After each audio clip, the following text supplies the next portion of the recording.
ইরানের বিরুদ্ধে যুক্তরাষ্ট্র ও ইসরায়েলের যুদ্ধের প্রভাবে চরম অস্থিরতা দেখা দিয়েছে বিশ্ব অর্থনীতিতে। জ্বালানি সংকটে দেশে দেশে বাড়ছে মূল্যস্ফীতি, স্থবির হয়ে পড়েছে ব্যবসা বাণিজ্য, কর্মী ছাঁটাইও হচ্ছে বহু প্রতিষ্ঠানে।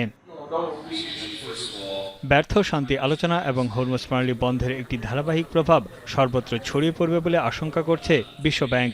স্থায়ী শান্তি প্রতিষ্ঠা ও হরমুজ প্রণালী চালু না হলে জ্বালানি খাতে দীর্ঘমেয়াদে বিরূপ প্রভাব পড়বে। বার্তা সংস্থা রয়টার্সকে দেওয়া সাক্ষাৎকারে এই মন্তব্য করেছেন বিশ্বব্যাংকের president. The baseline is kind of, look, the peace holds, but it takes 3 to 4 months for things to begin to come back to normal in terms of supply disruptions, longer for some of the energy infrastructure.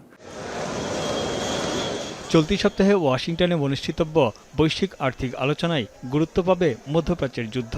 তবে এর মধ্যে বৈশ্বিক কর্মসংস্থান সংকট নিয়ে নতুন সতর্কবার্তা দিল বিশ্বব্যাংক। আগামী 10 থেকে 15 বছরের মধ্যে উন্নয়নশীল দেশগুলোতে কর্মক্ষম মানুষের সংখ্যা পৌঁছাবে 120 কোটিতে। তবে এই সময়ে কর্মসংস্থান সৃষ্টি হবে মাত্র 40 কোটি।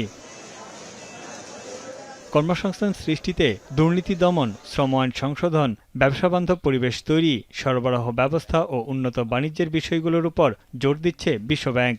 Fiscal headroom in public spaces cannot be relied upon to be the job creation engine of the coming period. The reality is 90% of jobs are created in the private sector. The overwhelming majority of them are created in micro, small and medium-sized enterprises.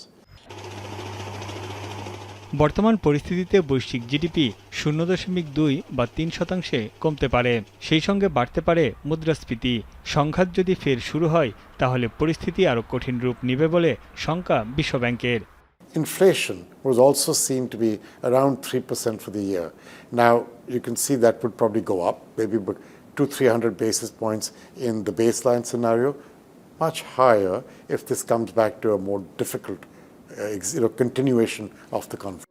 বিশ্ব অর্থনীতি ও কর্মসংস্থানের পাশাপাশি বিশুদ্ধ পানি, বিদ্যুৎ অবকাঠামো, স্বাস্থ্যসেবার মান উন্নয়ন আলোচনার কেন্দ্রবিন্দুতে থাকবে।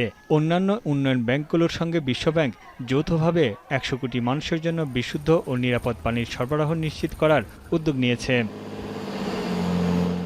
তানভীর জনি, এখন বিশ্ব।